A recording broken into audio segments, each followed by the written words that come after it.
Hi friends, WhatsApp.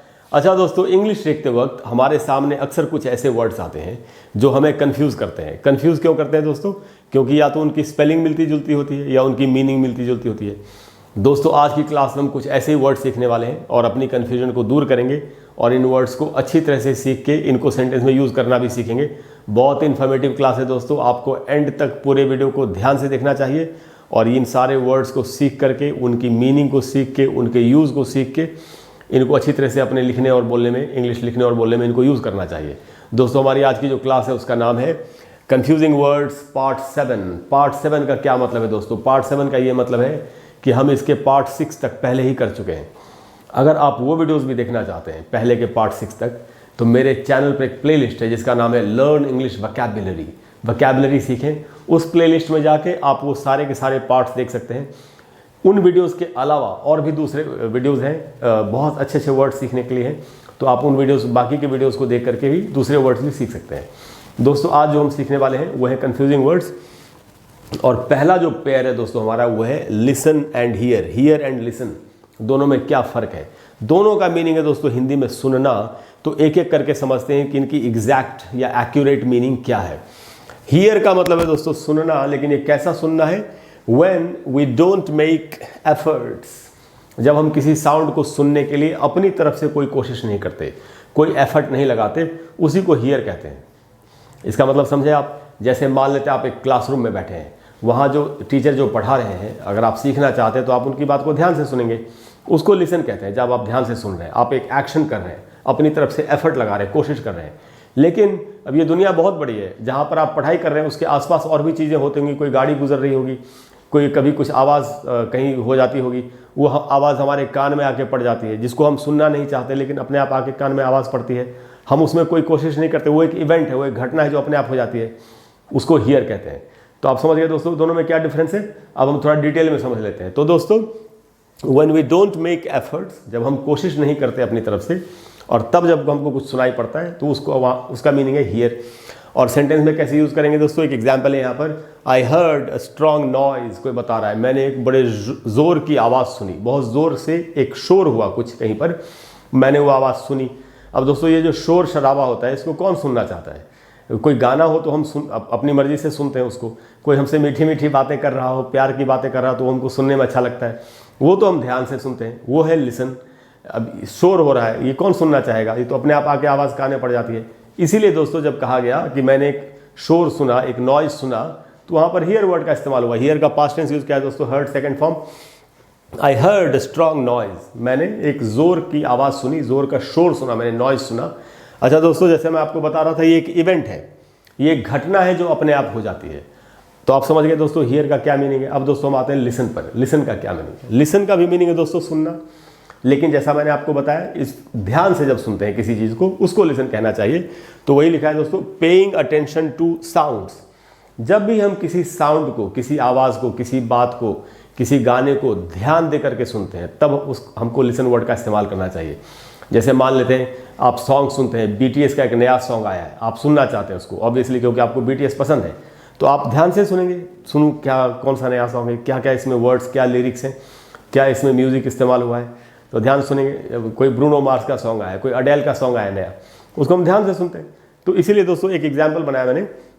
कोई बता रहा है I listen to a new song, मैंने एक नया सॉन्ग सुना। कोई किसी को बता रहा है नया सॉन्ग सुना, तो नया सॉन्ग कब सुना होगा? जब उसमें काफ़ी इंटरेस्ट होगा, आदमी सुनना चाहता होगा, ध्यान से सुना होगा, क्या क्या उसमें लिरिक्स है, कैसा म्यूज़िक है, तो लिसन का इस्तेमाल हुआ। यहाँ पर हियर का इस्तेमाल नहीं हुआ।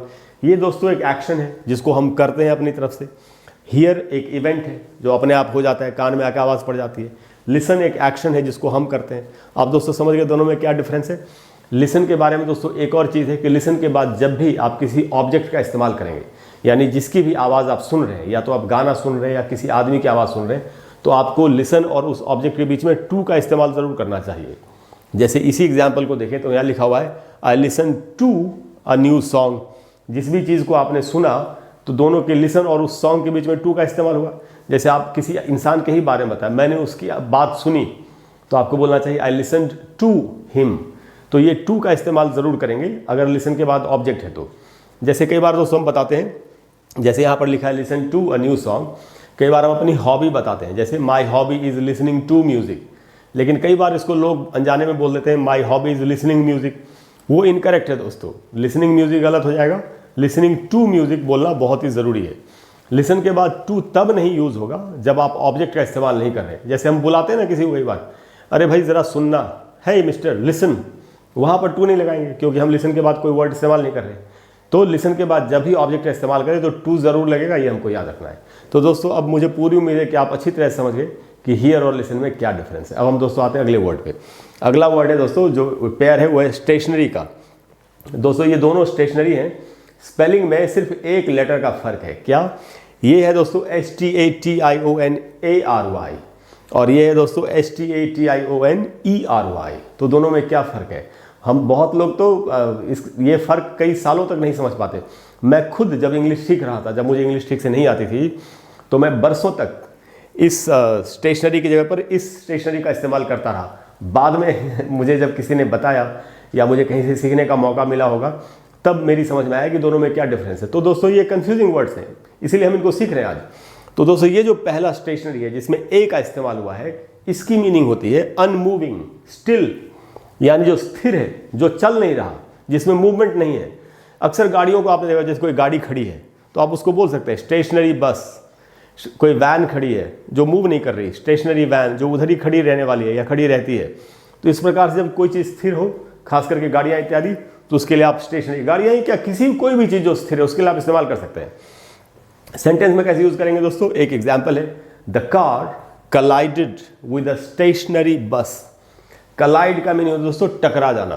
तो कहा जा रहा है कि कार जो है वो टकरा गई एक स्टेशनरी बस से, एक स्थिर एक बस जो खड़ी थी वहाँ पर, उससे कार जाकर टकरा गई। ये दोस्तों कलाइड, COLLIDE, इसको कोलाइड नहीं पढ़ना चाहिए, इसको पढ़ेंगे कलाइड।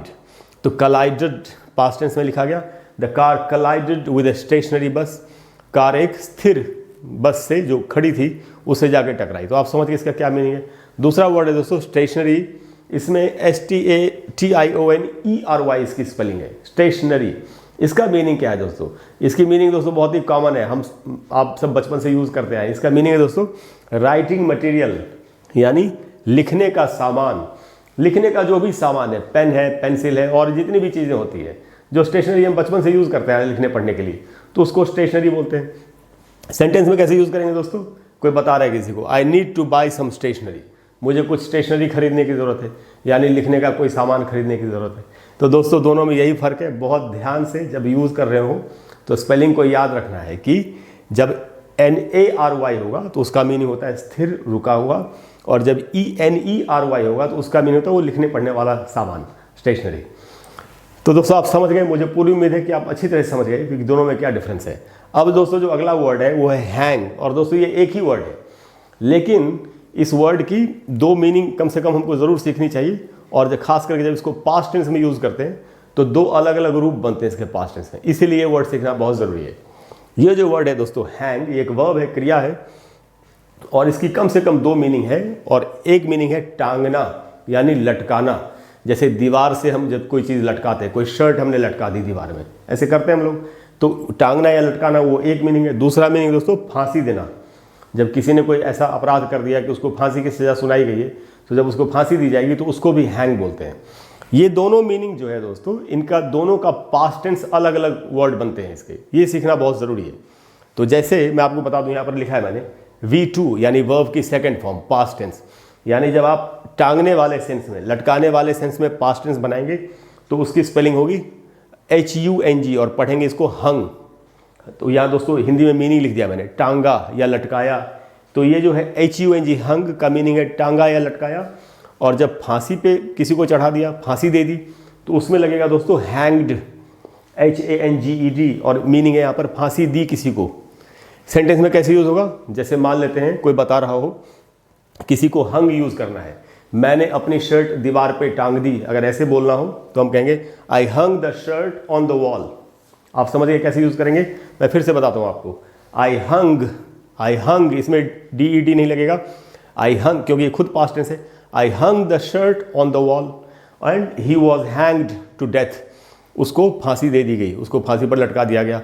पैसिव वॉइस में ज़्यादा इस्तेमाल होता है फांसी देने के सेंस में। He was hang to death. तो आप समझ गए दोस्तों। तो ये बहुत ही सावधानी से हैंग जो भी मीनिंग हो उसके हिसाब से हमको उसका सेकंड फॉर्म यूज़ करना चाहिए। फ़ोन जब रख देते हैं किसी से फ़ोन पर बात करते तो वहाँ भी हंग का इस्तेमाल होता है। He hung up the phone, up वगैरह लगा के he hung up the phone, इस प्रकार से आप यूज़ कर सकते हैं। तो दोस्तों मुझे पूरी उम्मीद है कि आज की क्लास के बाद ये जितने भी वर्ड्स हैं here, listen, stationery, stationery and hang, इनके यूज़ में आपको आगे से कभी कोई दिक्कत नहीं होगी। दोस्तों अगर आपको क्लास अच्छी लगी हो तो प्लीज़ वीडियो को लाइक करें और शेयर करें और चैनल को सब्सक्राइब करें। और दोस्तों अगले वीडियो में मैं फिर आपको एक कमाल की चीज़ बताने की कोशिश करूँगा। मेरी दोस्तों यही कोशिश रहती है कि हर वीडियो में आपको एक नई, एक अनोखी, एक अच्छी बात बताई जाए जिसको सीख करके आप अच्छी तरह से इंग्लिश को लिख या बोल सकें। अच्छा दोस्तों, अगर कोई ऐसा टॉपिक है जिस पर आप चाहते हैं कि मैं आपके लिए वीडियो बना दूं और अगर मुझे लगेगा कि वो टॉपिक बहुत लोगों के लिए फ़ायदेमंद होगा तो मैं आपको उस पर ज़रूर वीडियो बना करके दूंगा। Thank you very much. I will see you soon. Bye bye.